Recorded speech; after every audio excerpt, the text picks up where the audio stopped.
என்னை பொறுத்தவரைக்கும் நான் திலீபன் அண்ணா அவர்களினுடைய நினைவு தூவி 2009ஆம் ஆண்டு இராணுவத்தால் இடித்தளிக்கப்பட்டது யாழ்ப்பாணத்திலே.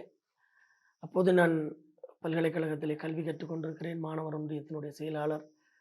அந்த செய்தியை அறிந்து அந்த தெருவாலே சென்று கொண்டிருந்தேன். அவருடைய நினைவு தூவி மிக பிரமாண்டமாக, மிக நிமிர்வாக கட்டப்பட்டிருந்தது. அந்த நினைவு தூவி இடித்து சரிக்கப்பட்டிருந்தது.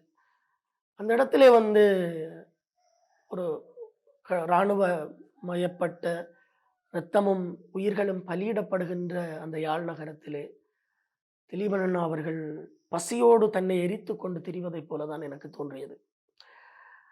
இது வரலாறு முழுவதும் தொடர்ந்து கொண்டிருக்கக்கூடிய ஒரு வலியாக, ஒரு பசியாகத்தான் இருக்கிறது.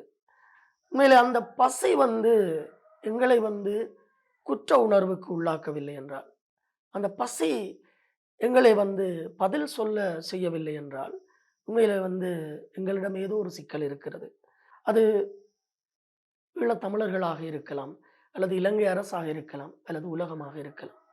திலீபன் அண்ணா அவர்களினுடைய அந்த பசியை எப்படி உணர்வது, அந்த பசியினுடைய அந்த வலியின் வாதையையும் நாங்கள் எப்படி புரிந்து கொள்வது, அதற்கு எப்படியான ஒரு பதிலை முன்வைப்பது, எப்படியான செயலை முன்வைப்பது என்பது மிக முக்கியமானது.